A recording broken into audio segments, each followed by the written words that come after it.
to protect people, and among the tools they do is even change identity, relocate people from one state to another, and make people disappear, but still they continue with their lives. In Kenya, our options are very, very limited. We are a very, very small space.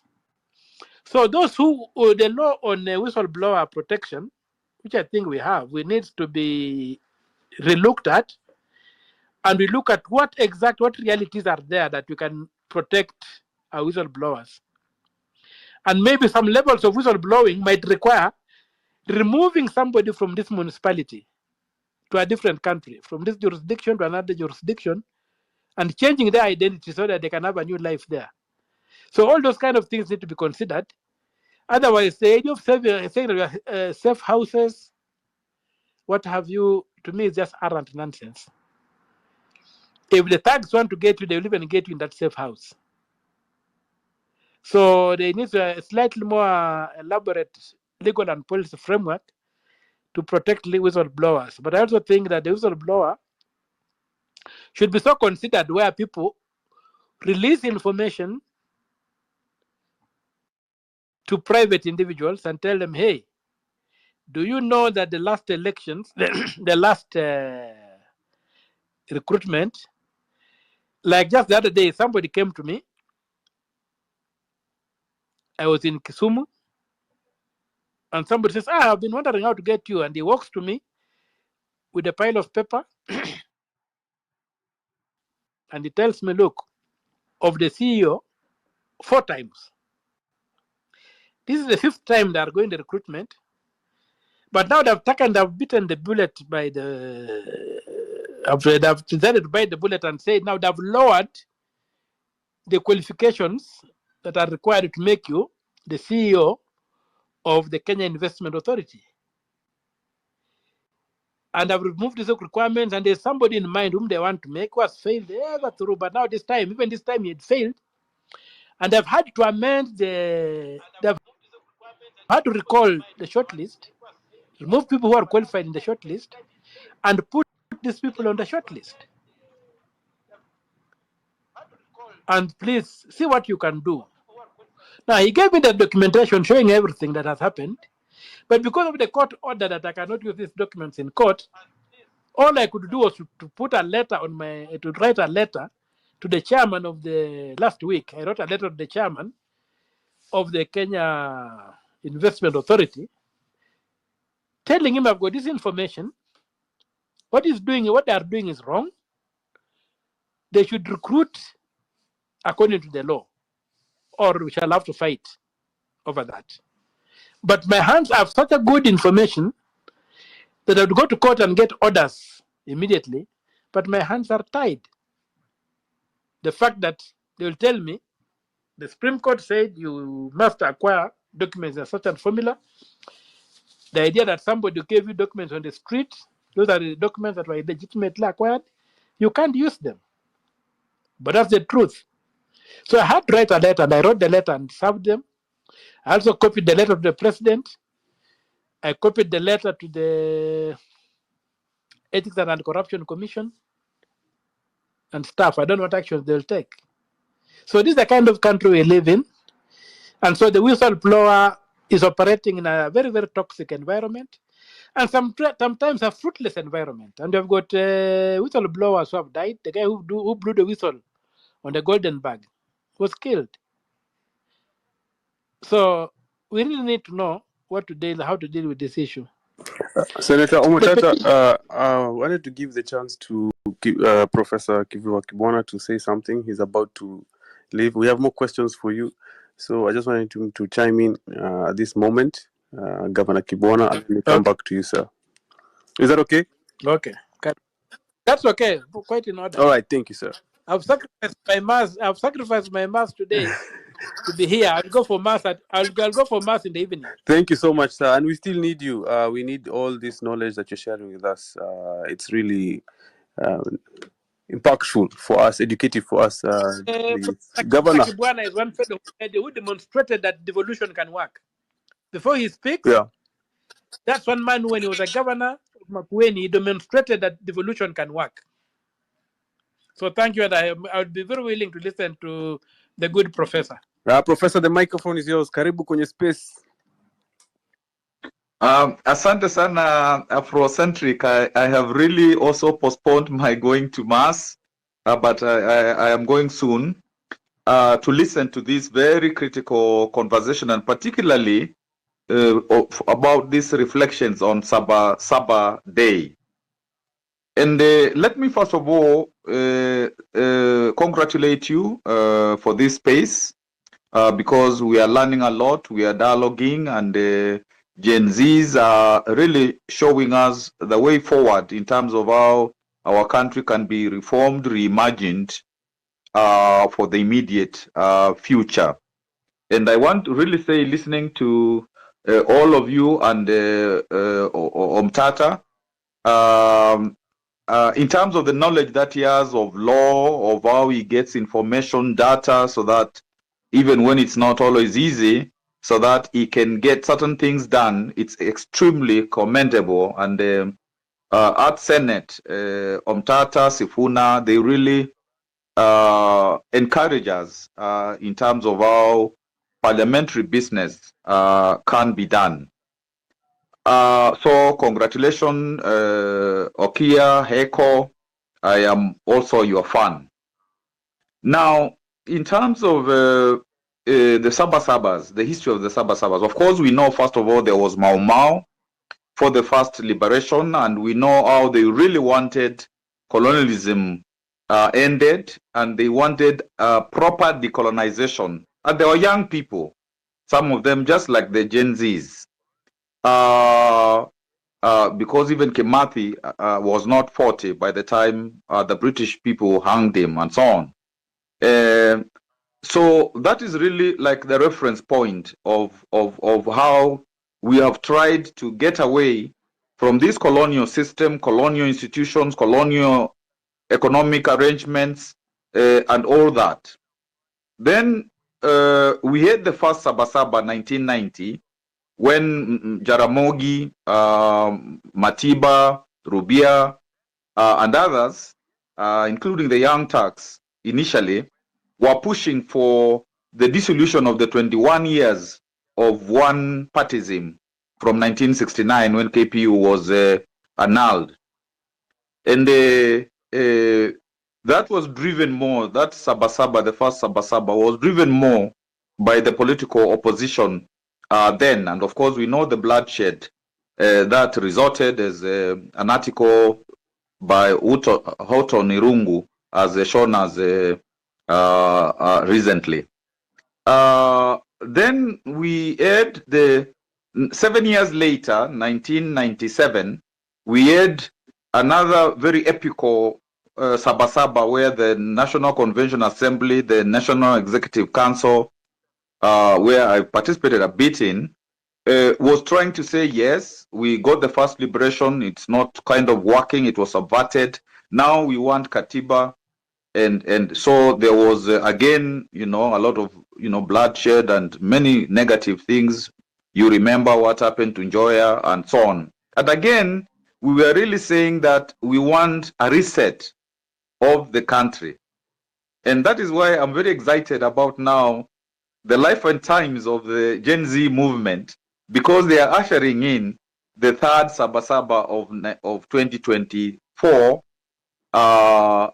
which is about 24 years, I think several years after the 1997 Sabasaba. So in a way, this is the third epical Sabasaba, and we really need to appreciate these young people who have come out. And what is very important for me is they are actually living the change they want. Like when they say they don't want to be tribeless, they want leadership of people together, not just hoisting one person and saying that is the leader, we will look up to him or her, and we will do what they tell us. So you can see that they're changing the political narrative, the political culture, even in terms of when you do wrong things, they call you out.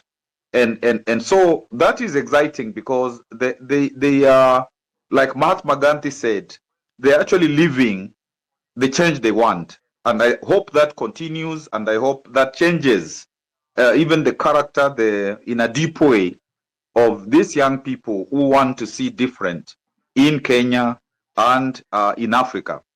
I think we need to tell them that as they continue the civic education, as they broaden this through technology, through online forms like what Afrocentric is doing, we need to warn them that, like in Mau Mau was overtaken by politicians.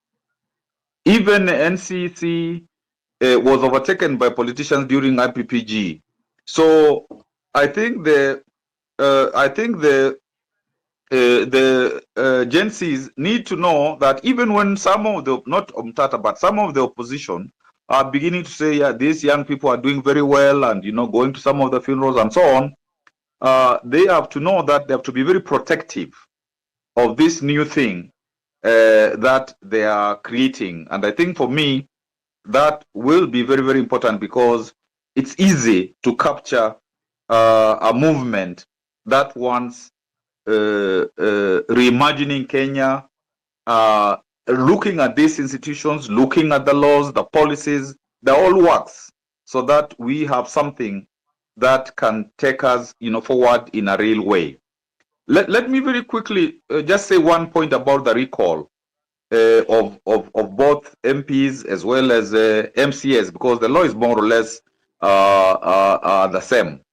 I think the case, the Katiba case, that was referred to by both Omtata and also a colleague in the space.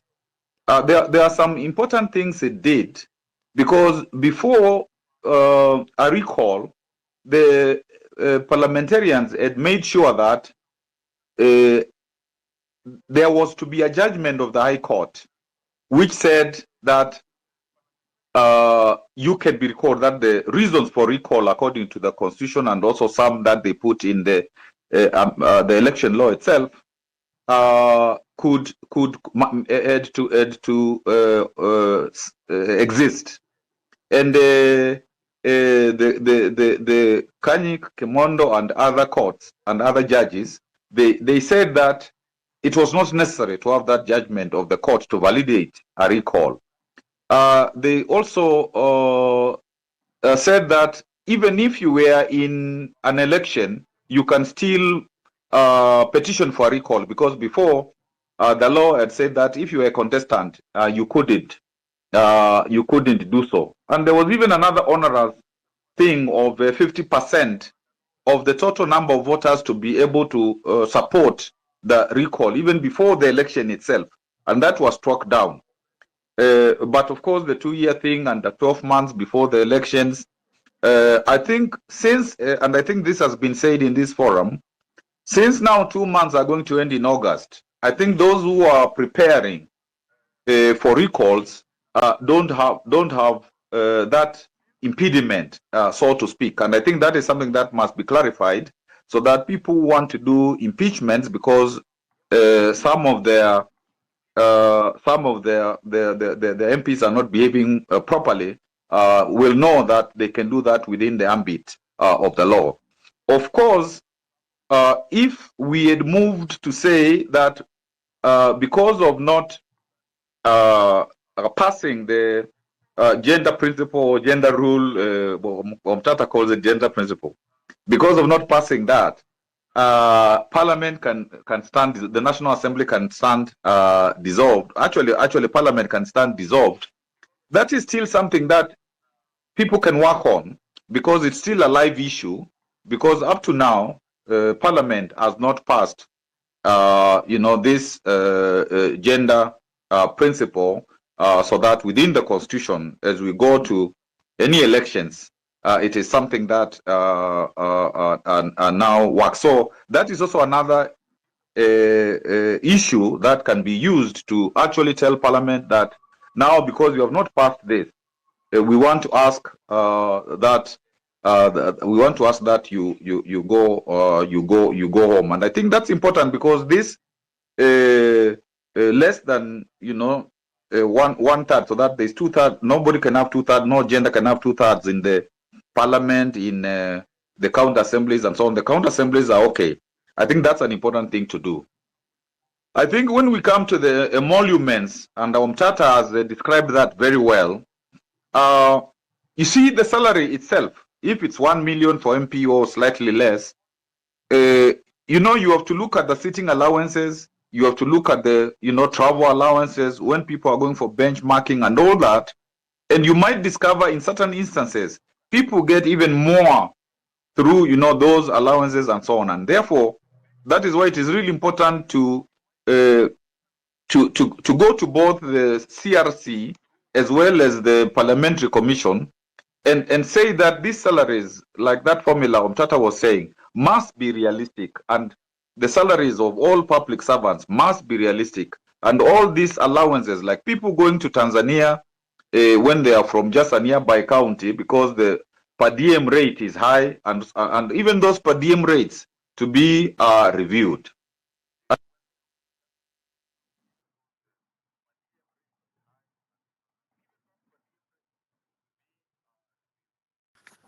think his connection. Yeah. Governor, I think we have lost you there. Maybe he has also started receiving phone calls. Ameguza per DM. Yeah, through the host, while still on that discussion, can I say something real quick? Yes, as he comes back. Yeah.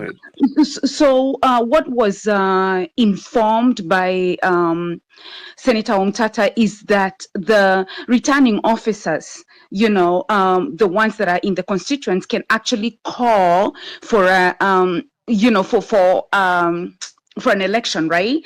But then per Dr. Kivutha Kibwana, it sounds like we can also call a referendum. Maybe I'm the one who did not understand it. So do we go the election way, or do we go referendum way? And if we go to referendum way, is it Mwananchi that calls it, or is it still the same returning officers? Thank you. I don't know whether, can you hear me now? Yes. Yes. Yeah, we can hear you. Go ahead. Okay. So I was saying that even in terms of the recall, whatever now, you know, the judgment said, with some of those positive things that it had, but also still staying within the 2 years and not the last 12 months. I'm saying that because the 2 years are now over, and I think that was even said by Umtata, because they are over, it means that people can institute recall initiatives. But I also was trying to argue that Parliament was actually told that it could be dissolved because it had refused to pass the gender principle, the gender rule. And that is something that is still live, and it is something that people can proceed on and say, we will like to actually, we want all of Parliament to be dissolved because you have not passed what you are supposed to pass, and there are mechanisms from, you know, the Supreme Court to the President to dissolve Parliament in those circumstances. Professor, sorry to cut you short. I hate doing this, but since it's such an emotive issue, and we and the Gen Zs are accused of being rowdy and whatever, how do you do that while still remaining within the Constitution? Are we supposed to go to court and then we are given court dates 3 months away and things like that? How do we do it while still remaining constitutional and not being looking like a riot? Well, it is actually provided by the Constitution, because what happened was when the Constitution was passed 2010, it had also a schedule detailing which laws had to be, which constitutional amendments,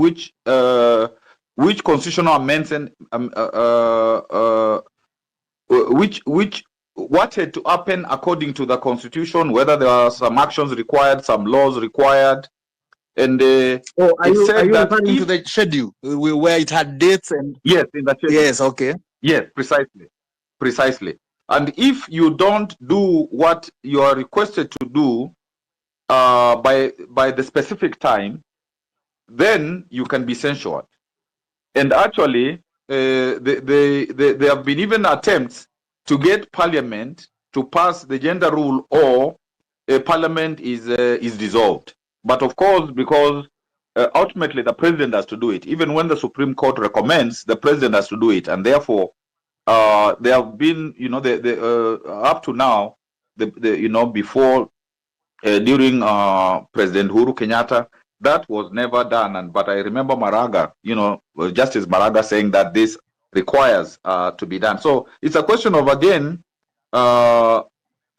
through activism, through going to court, saying that this is supposed to have been done. And of course, one result it can have is to trigger Parliament to be able to restore, to actualize it. So this is not a question which is outside the Constitution. It is a question that is actually squarely within the Constitution. But even for recall purposes, because the 2 years are over August next month, that is maybe a ready pathway to achieve what is necessary. And that is why I think some of the constituencies are already doing spade work to prepare themselves if they are unhappy with the MPs according to the provisions of both the Constitution, the provisions of the Constitution that Omutata was able to document. The argument of the IBC Act, Section 88, Article 88, subsection 4, clearly of the Constitution, clearly says the role of the IBC in terms of the commission, what it does, directing the elections and referenda and voter registration and referenda, all those things. So, and of course, the situation of it has to eventually declare the results. Yes, according to the minor KI case, the results are at the polling station, and what the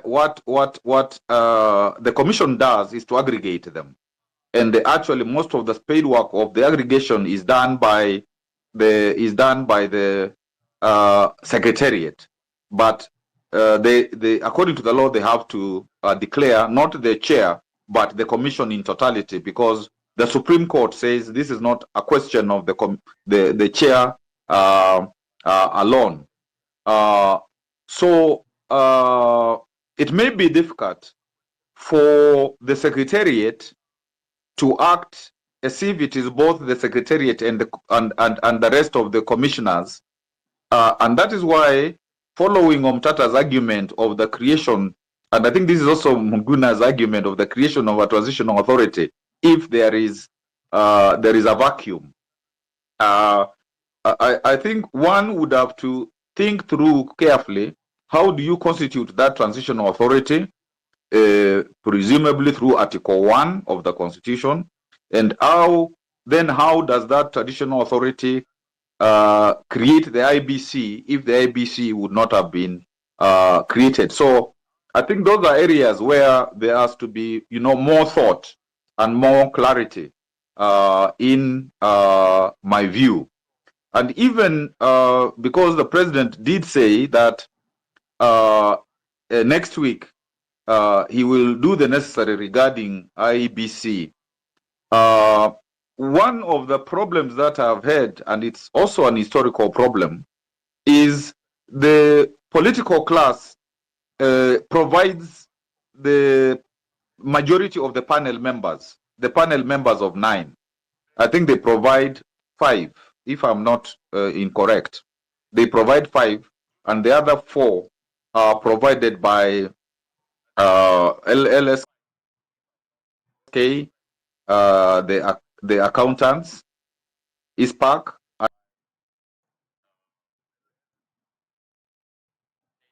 and the contestants in the elections.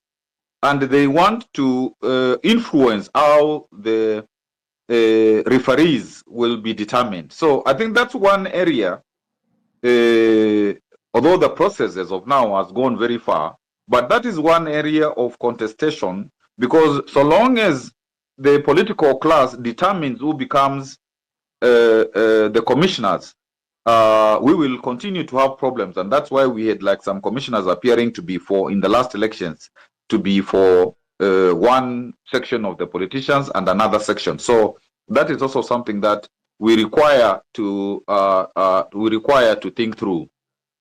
Maybe another Afrocentric, another issue is, you know, the president said, yes, I freeze the Finance Act because I have heard the voice of the Gen Zs, but I will activate the Appropriation Act because some expenditures are necessary from 1st of July. And the Appropriation Act is basically a summary of the budget. And then the president also proceeded to say that there are certain cuts of the budget of roughly about 177, 178 billion. I think it was better if there is a debate about the cuts, so that the president has done his input. Then there is the input of the Gen Zs and the citizenry of Kenya in terms of also a continuing public participation, so that that matter is resolved in a way so that people can say, we want more money, you know, to this, to health, to education. We want more money to the things that people believe. So that is still a gray area even before there's a revisit of the Finance Act. One thing that Omutata said is Senate has considered the audit reports of the Auditor General from 2020 to 2021. And therefore 2022-23 have not been considered, and now 2023-24 are ready for consideration. 2021-2022, 2022-2023, those are two, and now the third one, which is of this the last financial year 23-24. And you see, when those are not considered, it means that the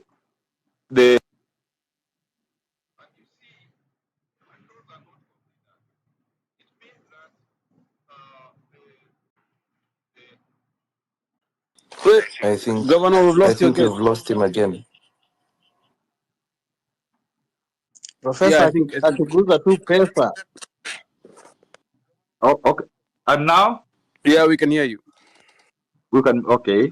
So I am saying, so long as, I mean, Senate has to speed up this process of considering the audit reports from the Auditor General, so that we can immediately, first of all, there's nothing pending, and then the counties get the money, which is equal to that is equal to the most recent collection of our taxes, and that strategy has been used actually to deny counties more and more of the money that they should have. I wanted also to say that, you know, even within the Constitution 2010, it was indicated that all laws in Kenya were going to be reviewed, so that those which are not in consonance to the Constitution are dropped. And that is something that has been overlooked. And I think Omtata was saying, in terms of like having a legal structure that is facilitative of proper governance and this new Kenya that the Gen Zs want. Before that is done, and it hasn't been done, and I think it is deliberate, so that we use a lot of the old law, so to speak, because even sections of the Public Order Act are still, you know, in the law, and sometimes they are misused. We have never gotten in a proper way the provincial administration or the national administration and the county administration to be in sync, to work in sync. So that is still an issue. And maybe finally, in terms of what was asked about the procurement law, when I had the privilege of serving in Makueni, we decided that we could have open contracting so that every information about procurement is online, it is permanent, who you know, even the people who are sitting in a committee, the marks that they are giving, the entire works, so that if anybody does wrong, it is apparent. People can question, you know, and all that kind of stuff, so that it is not an impossible thing to do. Because if you have no interest in terms of getting monies from a county, from the national level, then you shouldn't worry that kind of transparency. And it worked very well, because we even now, you know, saved monies because there was real competition. People believed that they could get tenders without bribing and all that kind of stuff. And we were able to use the money to even build things with little money, until when people came to the county, they would say it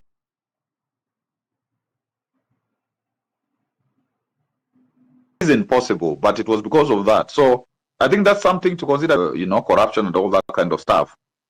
The commissioners themselves don't do most of the work. Most of the work is done by the secretariat. Particularly the CEO is actually the engine of moving AACC forward. And so until even the commission can have more, of course, after the CEO, as you know, the investigations and all that kind of stuff have been done, and of course they don't have, you know, budget. They try their level best. They don't have a lot of budget. They don't have a lot of employees. They are also constrained. But I think the law there needs to be looked at, and indeed, even to have a prosecutorial role. I remember, and I don't know whether this has been resolved.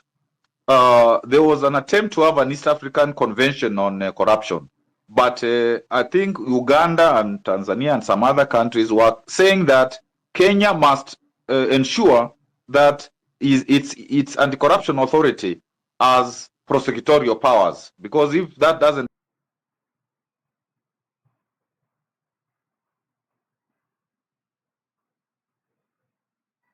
happen, then the convention will not come into. EACC, I think, gives a lot of information about even people who shouldn't vie for positions because of their political or whatever. And the IBC did not disqualify those people. We used to do as public servants. Public servants do wealth declarations every year, and even when they do that, it is secret, and there's no reason why it should be secret. And even this idea of the lifestyle audit, this is an idea which has been mooted for a long time, and it doesn't see light of day. There are things that you do which make it harder, you know, for people, you know, to, like, you declare wealth, it is public as you ask for positions, and if you can't explain, you are told you can't be, you know, you can't be a leader, you can't continue. But otherwise, you know, it is my wish that this remembrance will continue to really. Saba is, how do we fundamentally change our country so that these Gen Zs and the Alphas and the others to come find a country that works, where the Constitution is implemented. Because if actually we did implement the Constitution, a lot of things that people are saying are going south would not be doing so. But let me again, you know, thank you very much. This remembrance is very critical, and what we will do together in our country, because even these politicians, I think we have to talk to them, so that they appreciate that it is not business as usual, and we together, change our country for the better. Thank you very much for this opportunity. Thank you so much, Governor. I think there are some panelists who want to ask you questions before you head to Mass. I will open the floor for that. Guys, let's keep it down to at least one or two questions. Atmosphere, I'll let you shoot first. Sorry, Afro, maybe before they start asking, Governor Professor Kivuva, how much time do we have with you and Senator Omtata? Because I know we are learning a lot from you. Tunapigwa sana huku kwa DMs, tunaambiwa inakuwa monologue, but I think it was important for us to at least hear the rot that Okio Mtata has explained to us. And for me, I would love as much as possible to give people who have questions so that you can answer before you go. And then we really need to open the mic. Afrocentric, I think you've said this before. Hii ni sauti ya mwananchi na mwananchi anafaa kusikika. We really thank all the people who are here. I think we still have almost 5,000 people still online. Professor and Okia.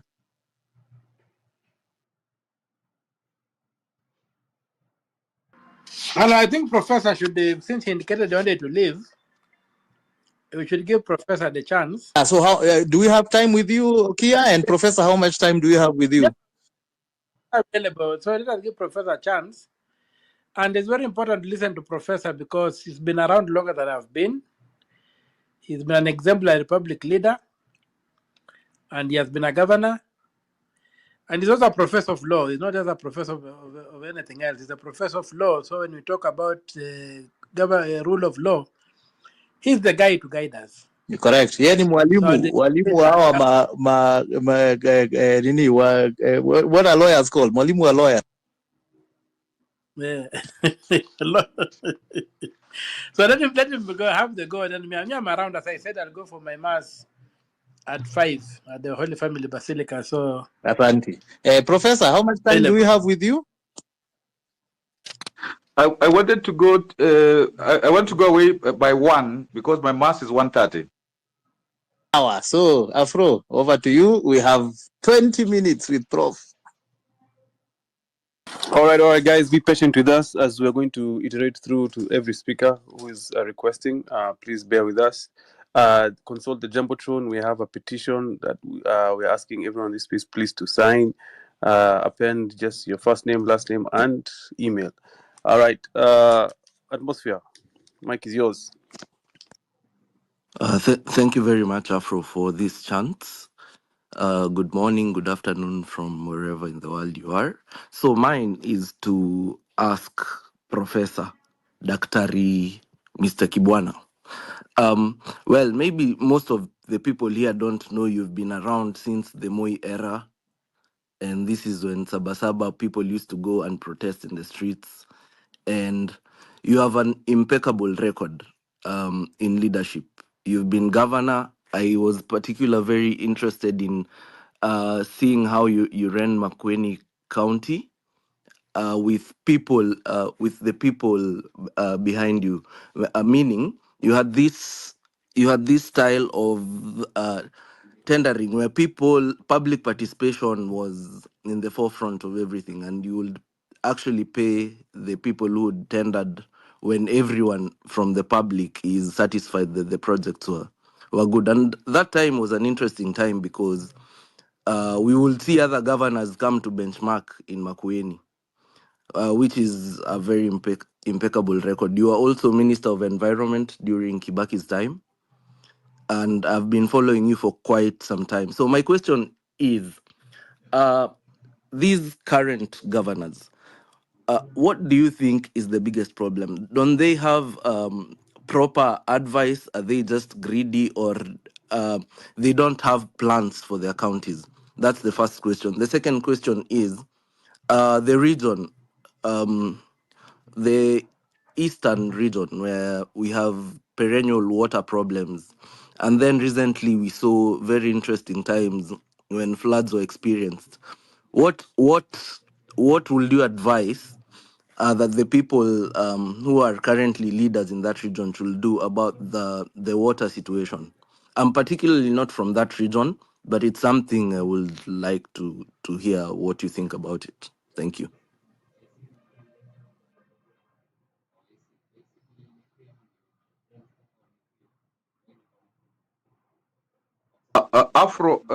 Cedric, am I supposed to answer each question or after a few? Let's take. Let me take a couple of more. Let's see, Hannah. Hannah, are you there? Can you hear me? Yes, I can. Thank you very much, Afro. Professor, thank you for joining us. And the senator went on telling us a lot of things that actually only brought to light that this system is not working. If him as a senator cannot get documentation from a governor and he has to go to court and he still cannot get those documents to prove wrongdoings in his area, then you can imagine what a normal person, as a local citizen, and how much tight his hands are. This is further proof that this system is not working. But he's actually told us a lot of things that are not right. Public lands that are taken or are sold illegally to people, and the place he was talking about was a border city that till the airport is no longer in the hands of the local authority. So him in that kind of position and facing all these issues, court cases, trying to go to court to obtain public information that would to correct the wrongdoings or to prove the wrongdoings. He also mentioned about public participation, that he got documents of tenders that then the court refused for him to use those as evidence. So this proves that this system is not working. It's not the people, it's the system that is allowing the looting, it's the system that is allowing the corruption, and the barriers that are put for the person who wants to prove the wrongdoings, rather than make it easier for the person who wants to prove the wrongdoings. Coming back to you, Professor, because for a reason I asked him about the whistleblowing. And without the whistleblowers, then we are none the wiser, unless you're in the same system and like Mutata, and you find out things are wrong. But if you're in a public domain, it's really difficult. So what I wanted to ask you is, because he mentioned about protecting the whistleblowers, I think that is, I think he got it mixed with witness protection. So maybe if that whistleblower goes and gives evidence in court, then he goes into witness protection. But as a whistleblower, you are a whistleblower. There has to be a law within any public facility that could give that could actually encourage a good working environment, an environment where somebody could whistleblow without him being known. So could you please, in the laws that we have at the moment, and how we can improve on those whistleblowers, and those whistleblowers do not really have to give it to individuals who are within those laws, or within that working framework, they can release this information to investigative journalists when they could do their work, and this can be come to the public domain. So my question really is in regards to that. How can we improve on whistleblowers, and how can the system be fixed? Because there's so much hurdles in it. From everything that Matata has said, it's not working. It's not delivering for him. How is it going to deliver for me? Thank you, Professor. Let's get a question from Miriam.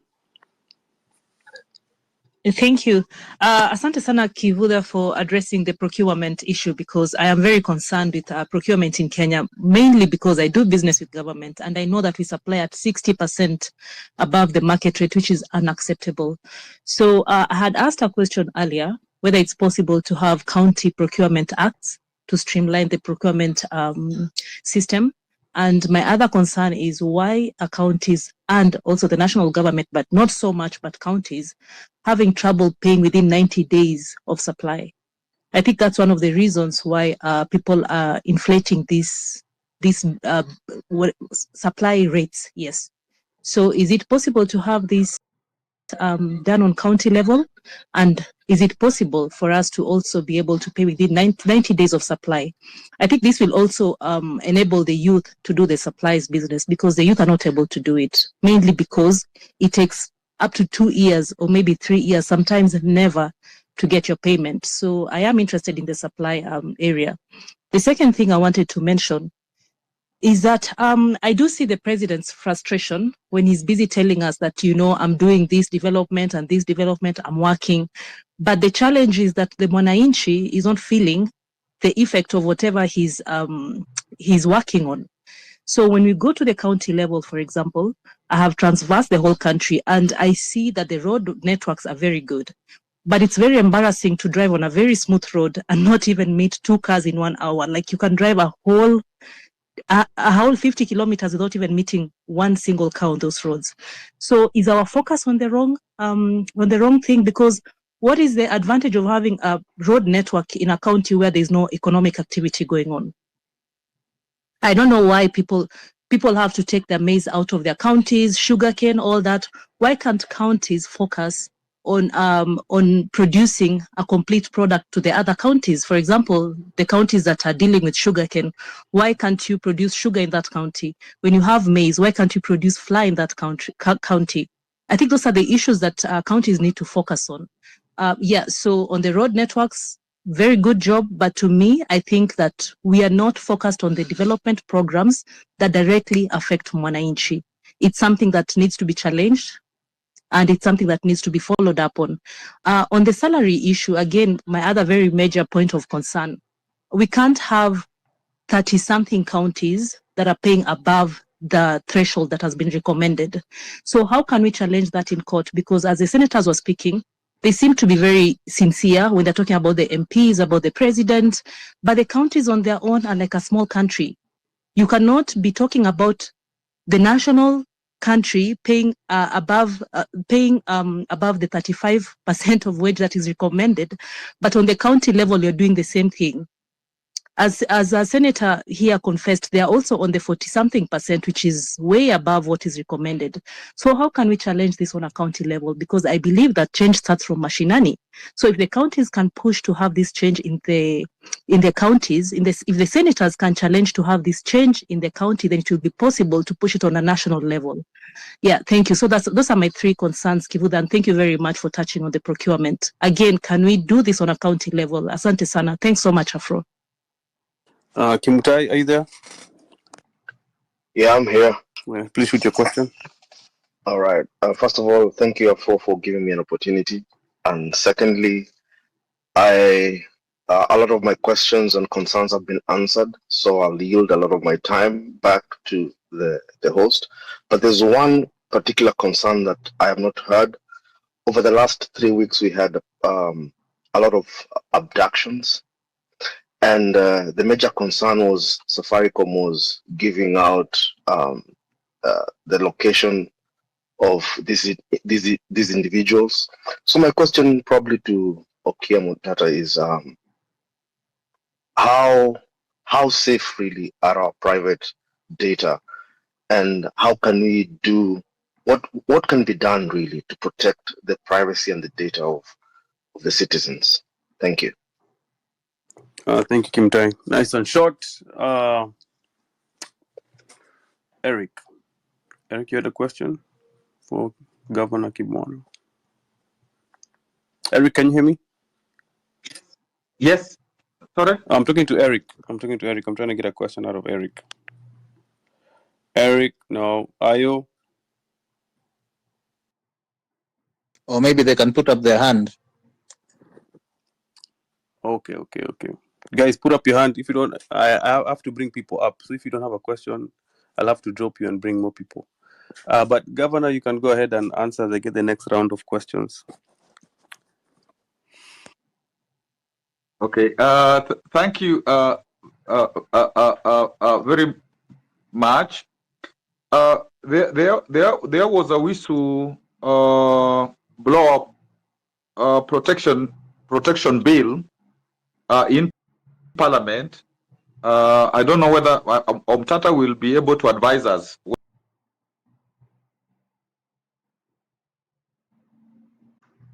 whether it has been concluded. Whistleblowers, witnesses, and so on.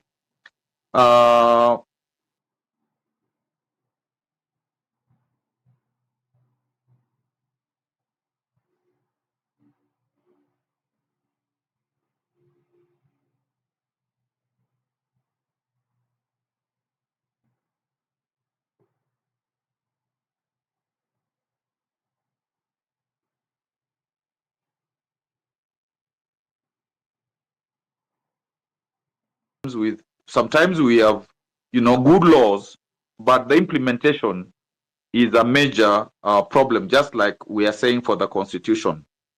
And we shall remember, even during the ICC times, it was more of civil society, it was more of the international community trying to offer some kind of protection to some of the witnesses, because by then our laws were still deficient in terms of protection of witnesses, of people who, if it's corruption matters, have indicated that, there is this issue.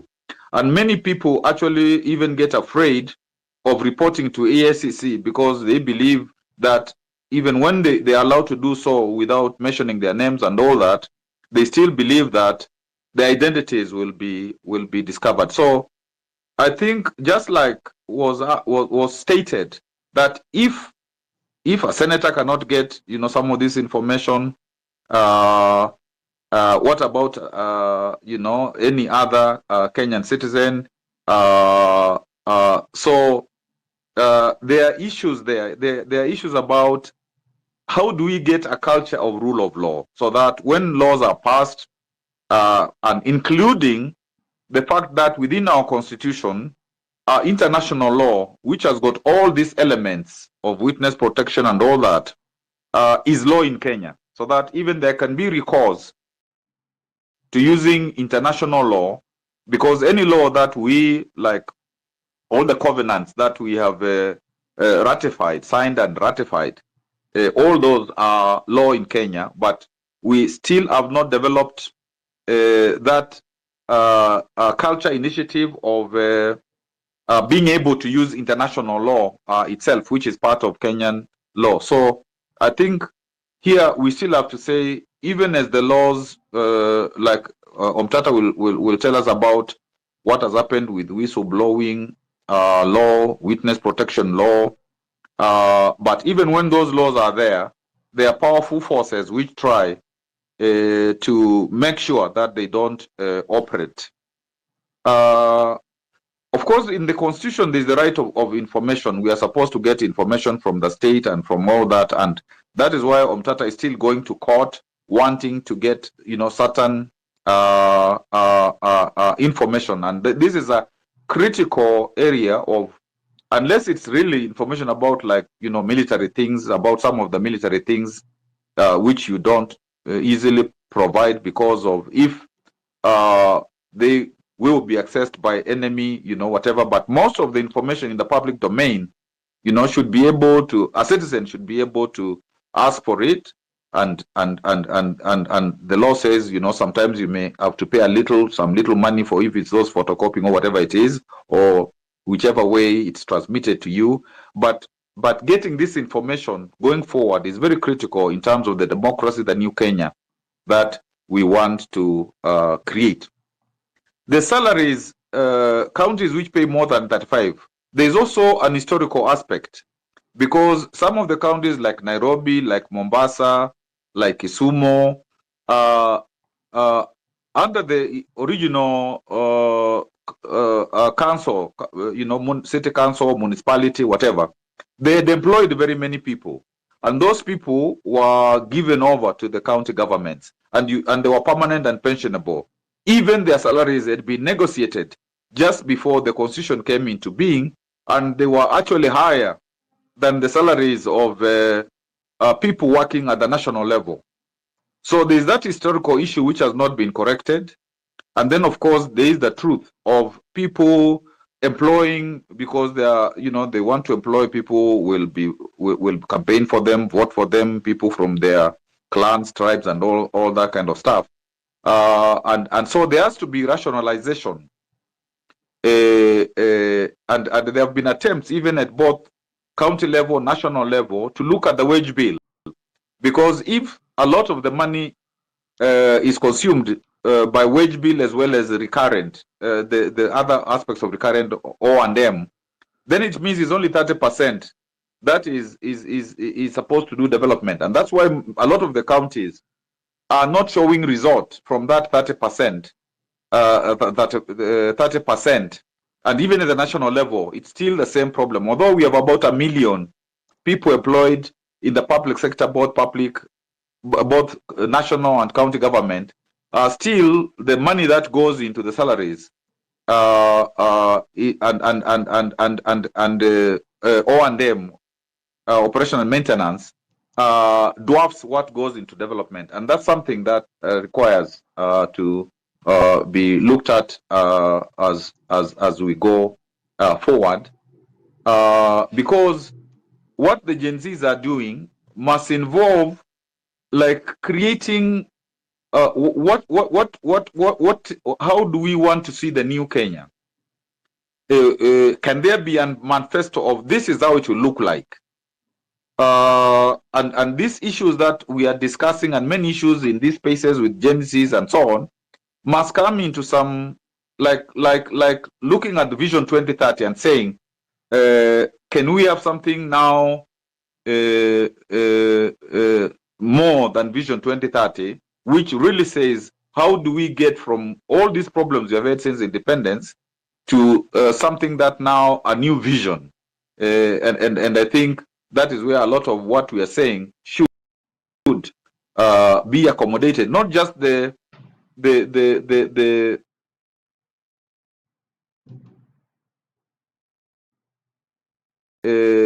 short-term thing of the Gen Zs had with the president, and there was, of course, some disagreement among the Gen Zs.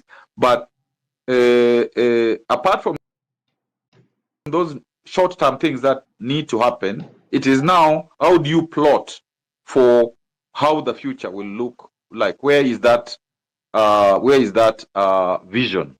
And some of the vision would be like, why can they be value addition to these countries? Because industrialization, when one looks at India, China, all those countries which were supposed to be third world and which have progressed, you have industrialization starting even from home, from these local situations, whether now it is a county in Kenya, and there have been attempts at value addition from the county level, and this is something that without giving many examples because of time, some of what we did in Makueni and so on, and what is happening in many counties, this is something that is very important to do.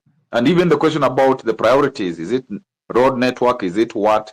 It depends on how the public participation is done, especially national public participation, because sometimes the counties people, the location is it's not very huge, and you can have people actually contributing if you wish to get them to get involved. But the national level, sometimes people come like during budget, just to the county headquarters, and that's it. So if there is good public participation, then people will tell you, maybe here we don't need roads. Here, like the question about Eastern region of water, we need water. How do we do water harvesting? There is, for example, a Bishop Masika, where through water harvesting, communities in his area have been able to do agriculture where they export abroad and they do organic agriculture. And it is through just 1 acre farm pond, water harvesting and all that stuff. Eastern region, they're waiting for the Thwake Dam. If again the irrigation, was done and it was done properly, not like what happened in Tana River, you can get the water issue and irrigated agriculture to happen if now we focus in the things that people want. So why do some counties appear to do badly? Maybe others do well. Is there a problem of planning, or are people greedy? I think one of the issues that I find very problematic is, particularly after the first 5 years, maybe new governors came in some of the counties, and after the 10 years, other new governors came. And a lot of the times, those who succeed don't want to continue the work that has happened before. Because there was maybe competition before, they say that they will debunk what happened and they will do their new thing. So you get ghost issues, projects that are halfway and all that kind.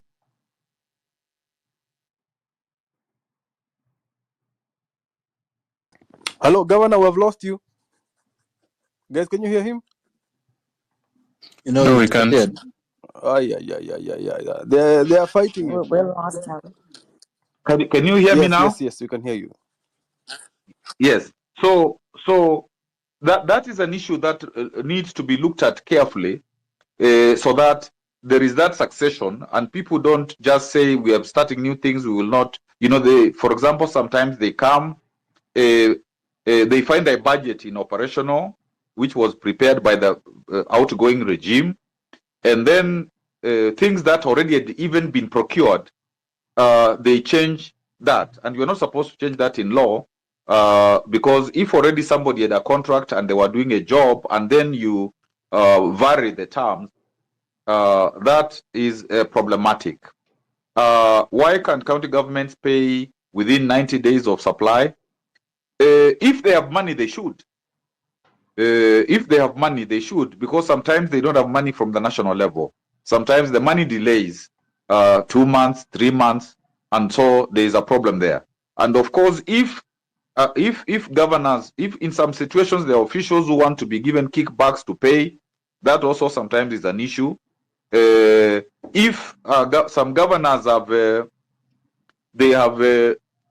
done projects outside the budget, like you go somewhere, you're excited, people tell you, we want you to do this for us, and you do a project outside. So when it comes to paying, you have a problem, because control of budget, will be constrained to give you money for something that was not in the budget. But having said that, I think by and large, the devolution has really assisted our country, because there were places where there were not those roads that were being talked about and health facilities and all that kind of stuff.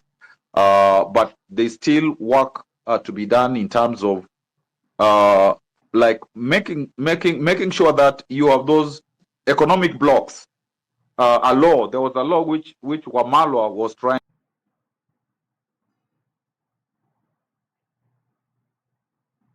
to get into parliament, but it did not see light of day, so that those economics, so that even investors get interested in them and they can do bigger things and all that kind of stuff. And I have to apologize for myself and Omtata, because we have taken a bit of time, but it's sharing, and especially the sharing of Omtata.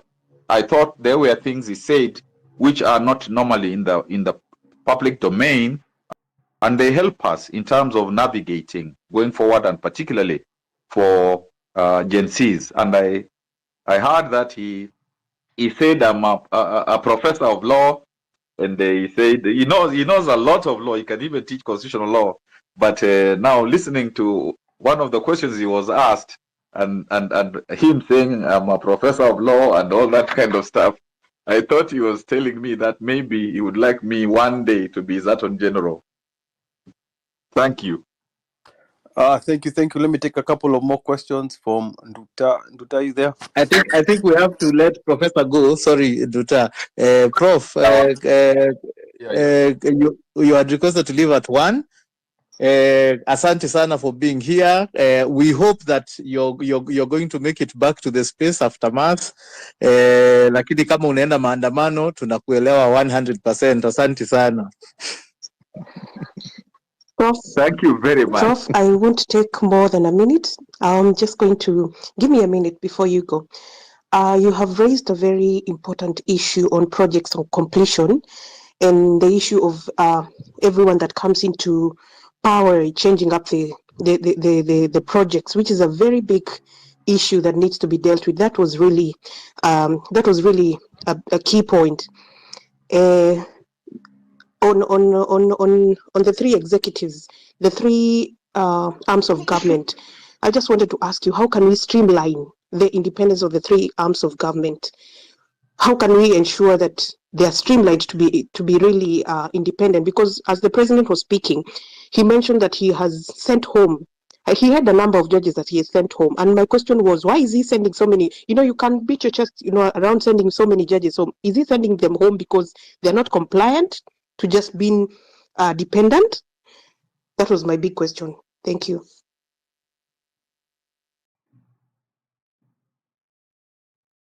I think from the Constitution, thank you for that question. From the Constitution, it is clear that the Constitution is very clear about separation of powers, what the executive will do in terms of executing what has been proposed by the legislature and the judiciary in dispute resolution.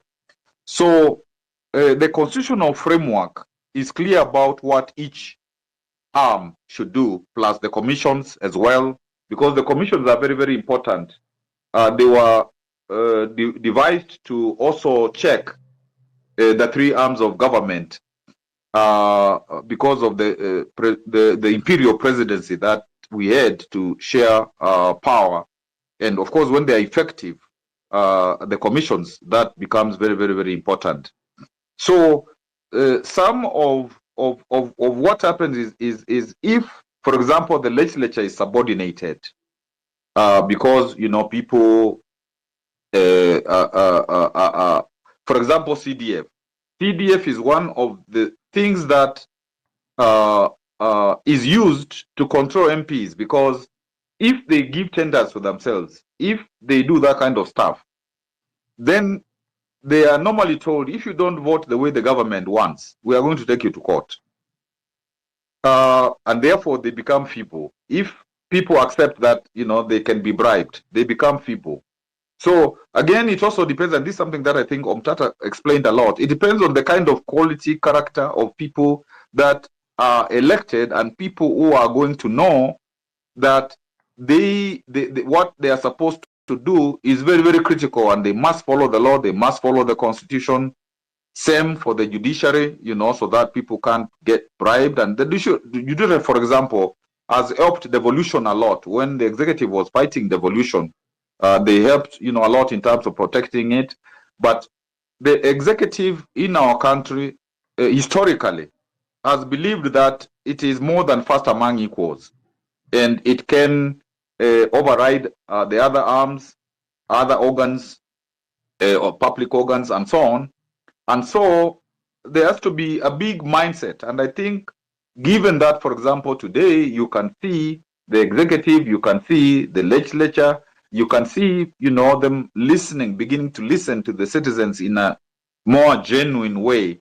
I think this is something that requires to be continued so that the citizen is not a bystander. Article 1 is real.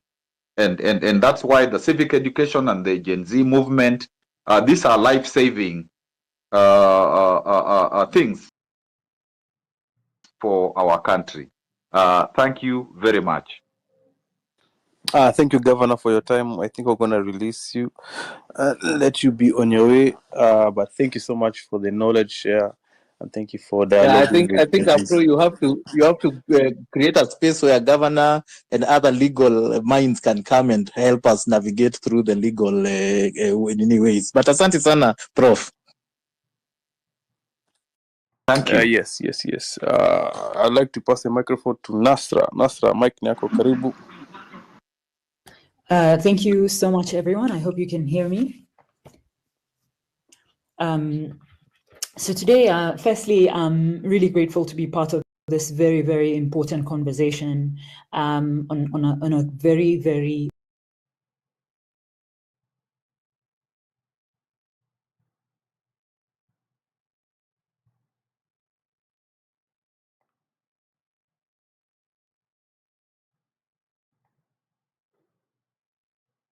what I see as an opportunity for us, or focus areas for us to take us the way forward so that we don't lose momentum. And then third, some of the key things I think that have been overlooked that need to be addressed from a citizen's perspective. And then I will touch on the issue around politicians and representatives or leaders.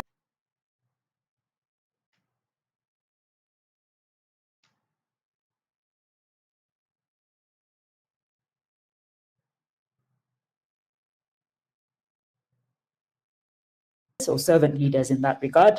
And then I'll definitely make some comments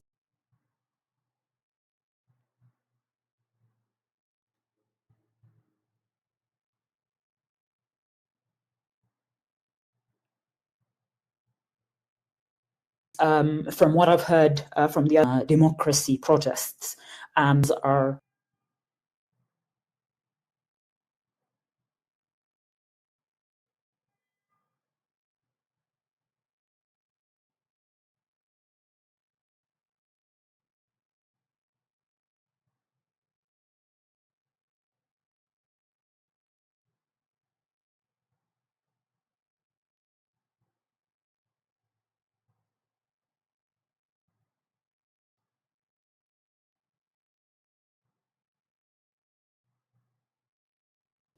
clear, and that's and of the one-party rule.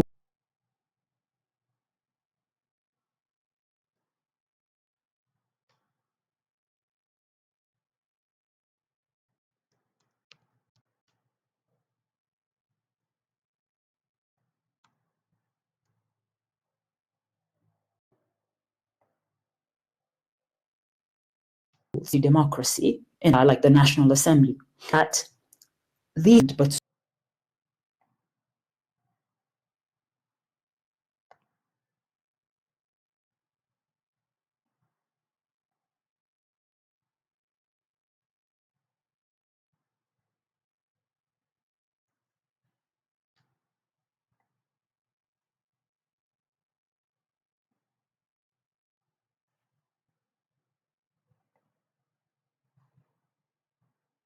strong enough dynamic, but it's the same issue. Parallel is and his work.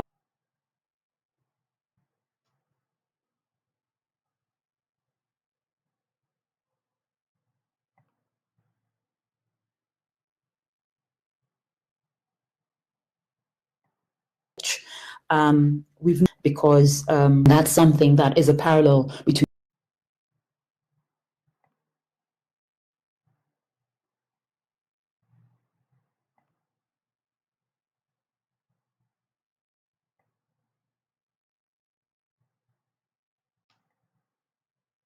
definitely the impact on the politics for reforms, and there wasn't.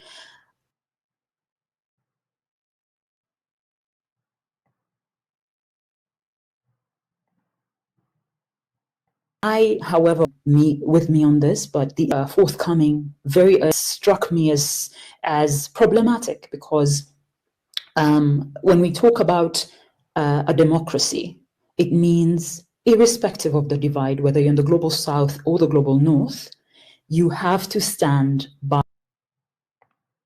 what you claim you're following. In this regard, that was wanting then, and I think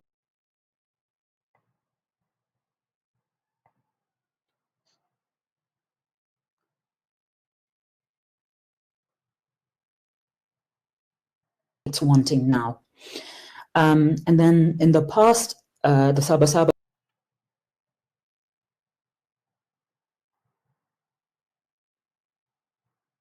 is purely a citizen. I think this is a huge win because it means that we have a strong document like the Constitution. But I also think, citizens leading this conversation is powerful because I think citizens have realized that, whether it's the opposition or by and large the political class, they've been somewhat compromised or rendered inefficient in certain ways. So I think by having citizens at the forefront of this conversation, and please, I urge you, I am part of the political class, but I want to urge you to ensure that this remains a citizen-led democratic movement, because it ensures that there will be no handshake that compromises this movement. There will be no agendas that compromise this movement. And I say this because the advantage that citizens have now by leading this conversation is strictly because citizens will feel the impact directly. And also you've had people speak the same language for so long and you've had the same outcomes. I encourage you and I emphasize that please maintain the same approach so that no one utilizes this movement to gain clout or to drive their own agendas, because what's at stake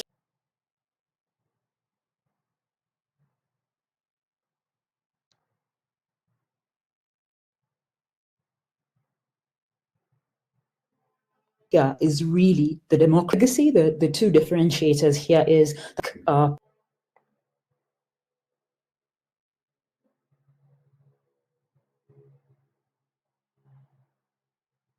party approach, whereas is that the youth have often been proactive. So I'm really proud that what no other body has managed to do in years within weeks. So I really want to applaud the youth for doing that. And I really want to applaud citizens for doing that.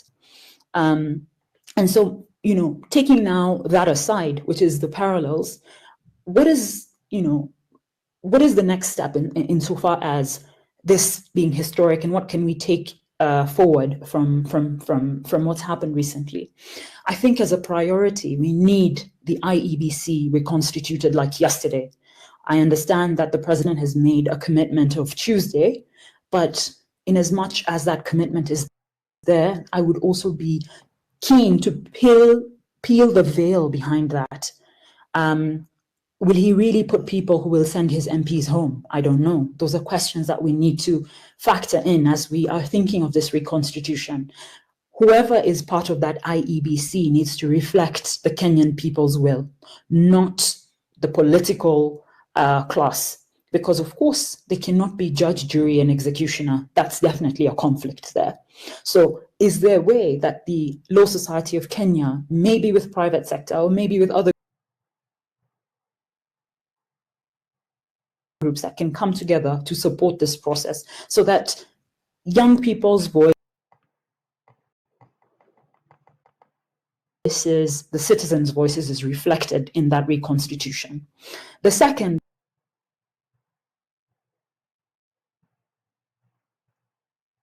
opportunity I see here is citizens can utilize the LSK, and I think it's a huge opportunity for the LSK at a national level to unpack the bills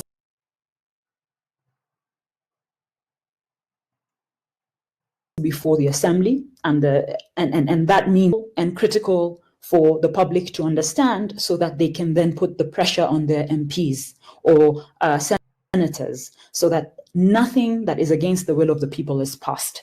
Bills. And what that does is it means citizens have an understanding of the impact of different pieces of legislation, both at national and county level. So you're never caught unaware. It's only when this finance bill was really pushed to the front that we then realized, actually, there's the land amendment bill, there's the conflict of interest bill, there's the AI one as well. So I think that becomes critical. And then in terms of austerity, I think, one, there needs to be all unconstitutional offices disbanded. And then second, we need to have a structured approach or a formula that looks at salaries,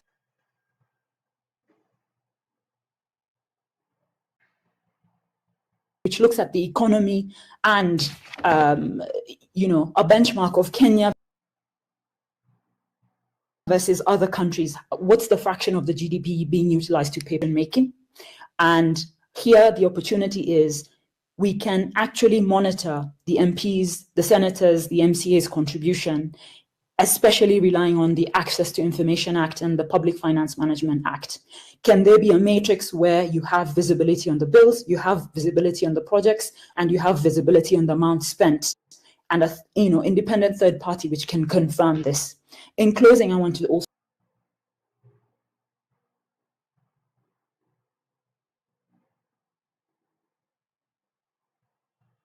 say that there's been a lot of conversations about politicians being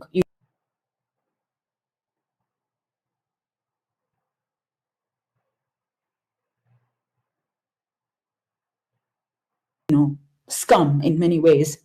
And I agree with representatives. My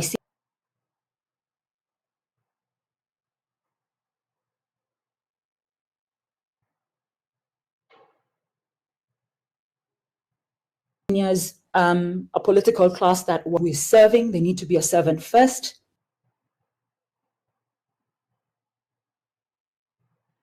And can be taken away.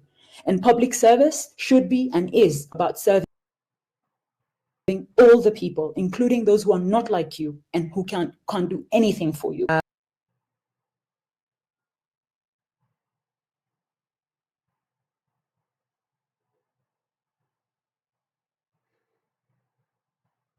Which is clearly achievement if they're handling important documents.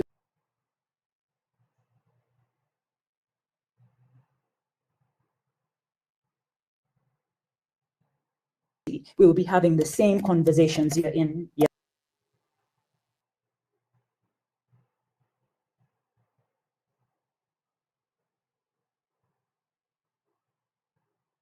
does not apply, X are not twice or thrice. So that's what I think I would put in terms of that. What was the other question? On the legally obtained evidence, is it time to move an amendment to the Evidence Act and to the Ethics and Anti-Corruption Act so that even if it's an exception only on matters corruption, we have an exception that you can use this evidence regardless of how it was acquired, because corrupt people will not come and give you evidence of them being corrupt. Yeah, that's I think what needs to be done. And so that also the Whistleblower Act should also be amended to show whom the whistleblower can be. Because take a case whereby somebody is working in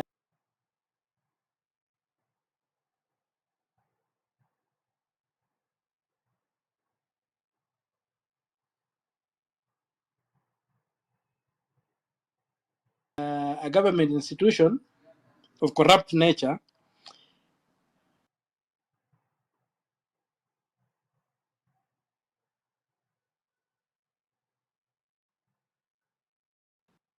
First Mwangi, the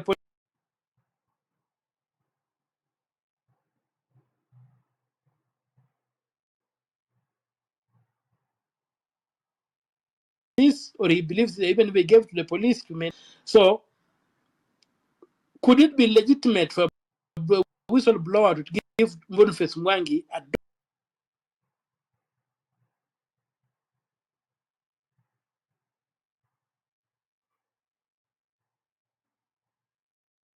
document whereby document then is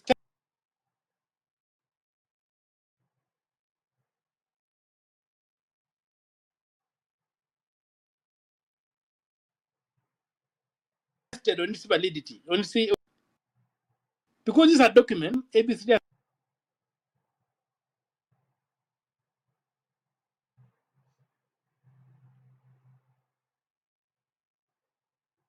happened.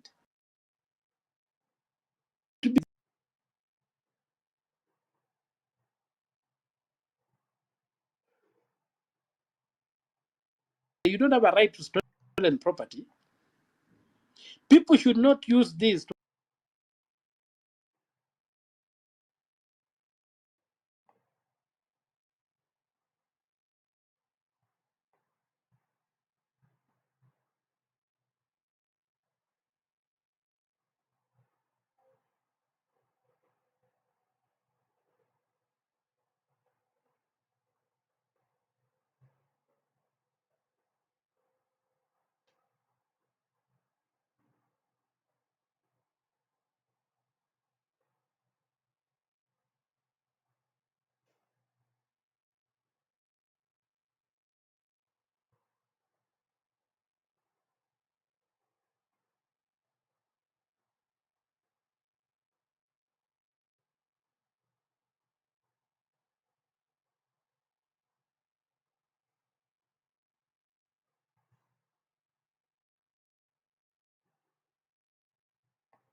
President Ruto is having a hard time in Kenya. Kenyans, man, I swear, you guys are giving that man a hard time. Mr. Ruto will never forget these days in his life. Power to the people. No respect to Kenyans. Hey, what's up? So actually, Kenya has become an international news now. Understand? If you watch all videos about Kenya at the moment, then you find out that they are trending everywhere. I swear you people are serious. I wish some of those black South Africans that go on that video and abuse people and see the force Kenyans are putting in their country. So us as Africans need to show support. Like I can't imagine how other countries they have reacted about the Kenyan Gen Z, the Kenyan youths storming the parliament, storming the streets of Nairobi, storming the like addressing the president like without fear or contradiction. When I see this kind of stupidness in Kenya, I think this is the time President Museveni to take over Kenya. Because William Ruto cannot handle this. This is now a battle for generals. Like General Museveni kind of... Understand? So one has to understand this. So I'm making this video. I'm back here in the farm because I love the nature. So talking about this, like you can, like someone has the audacity, like that fear has gone. They address the president. Like I'm trying to, if you try to address like the general, you know, the general Museveni, you try to address General Museveni like they were addressing President Ruto. Like I don't know if you'll even finish your sentence. Katika Afrika Mashariki, Kenya ni mahali pekee ambako kuna uhuru wa kisiasa. Hapa mtu akisimama na kumkosoa rais, haletewi watu wakuja kumkamata na kumpoteza kama ilivyo kwenye nchi zingine majirani zetu. Hapa vyombo vya habari vinaandika uchafu wa serikali bila uoga. Like in other countries, now you are going to Nigeria, you want to address the president, Tinubu.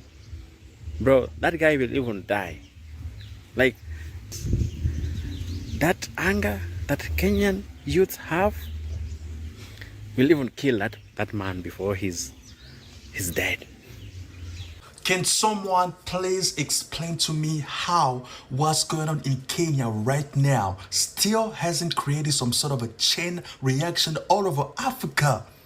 How? Now if you go to Tanzania, they go, oh, yenye mabwana, mabibi. Yani, yesterday I read a news, like I read a post, like it says the president urged there's the Samia Suluhu, right, is the president of Tanzania. She asked the Tanzanians to maintain peace and order, like, and this is the comments people, this is the reaction people, so these are the comments people left behind that post. It's really crazy. Like, you don't understand why people, you know, the youths in different countries, they have not understood what their government is really like. You understand? And if you watch this video, like it took Ghana a whole session like just discussing Kenya. Mr. Speaker, I thought for what we have seen on CNN and everything, he would have taken the opportunity. Hold on. When you finish, I'll give you the opportunity to brief the House on what he saw in Kenya, where Kenyan public are beating up members of parliament for passing bad laws. A bad idea, but it has opened the eye of most. And politicians are in deep problems. You understand? You can't lie to nationals at this moment. You can't lie to the citizens. They know. And they know. Now, this thing has to stop. Things has to change. The atmosphere, the political atmosphere in Africa has to change, because they are still worshipping the colonizer. You understand? And even someone asked, how did British manage to colonize Kenya? Like, it's something that you will not understand. But I also try to understand, because there are some environments that things will never work at all. But for the Kenyans, things are working. Bro, I'm still perplexed. Like, how can you address president like that? You just know African presidents. The moment you finish, the whole of your generation are dead. But this is a wake-up call. President is not a king, is not the God. President is our servant. We have to address him like, man, you have to listen, you have to do this and do this. We don't like the shit going on in this particular place. Like, if you have someone who has courage, then I don't know. I'm looking for Kenyans. And also, now it's like, if you get to address someone like, hey, well, what's your name? Where are you from? My name is John Kinyanjui. Where are you from? Kenya. Oh, yes, sir. I salute you, sir. Like, it's something coming to a norm that we fail to understand, that Kenya is in another world. It's only that Kenya, they understand the pain, the plight they are going through. You understand? So I support Kenya. And I also support any other country and other citizens that are trying to fight this. And Museveni said that he can finish Kenya within a day. Bro, I'm telling you, you are old. Your old tactics cannot work. Those ones worked in 1980s, 1970s. They just worked in 1970s. They'll never work in Kenya. Because, do you know how to operate a smartphone? Do you know how to do coding? You are the head of parliament. You are the head of judiciary. You are the head of sports, the head of education. So you don't get new information. No one will advise you. You advise yourself, because you have nothing to offer for yourself. People of Kenya, the Gen Z, I just want to say thank you. I want to say thank you to each and every one of you for standing up for what's right. You came out in mass, you stood your ground, and you fought for your right to be treated fairly by your own leaders. I, as a Nigerian, I am so inspired by the young people of Kenya.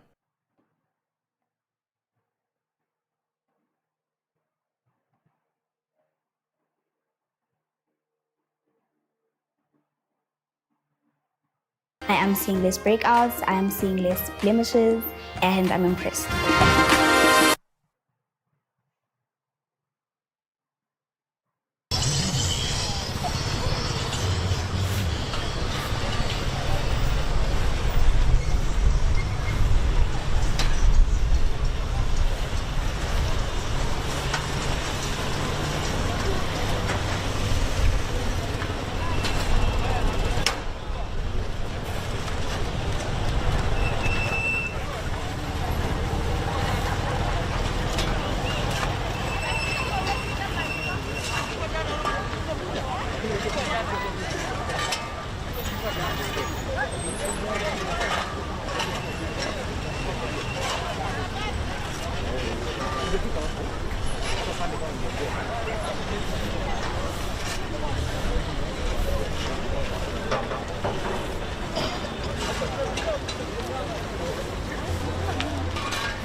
hata yote katika na nini?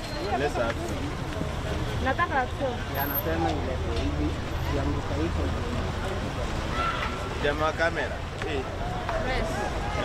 Inaonekana ile. Press. Kidogo tu toka tu kidogo. Usiudhane. Leo ni siku ya bana. Hatuna muziki. Twende. Pole pole.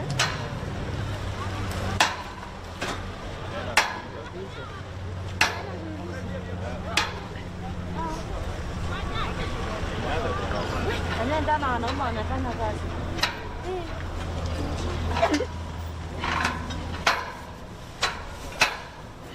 Nasema walikuwa si wa mama.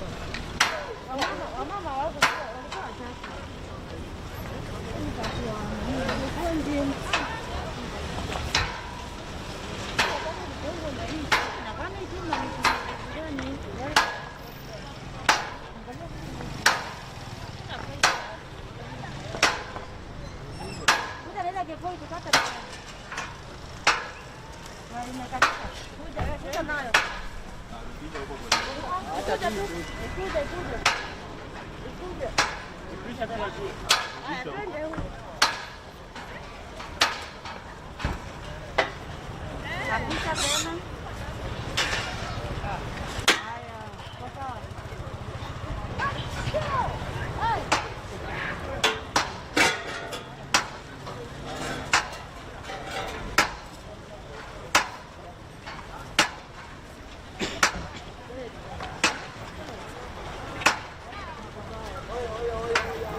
Saba.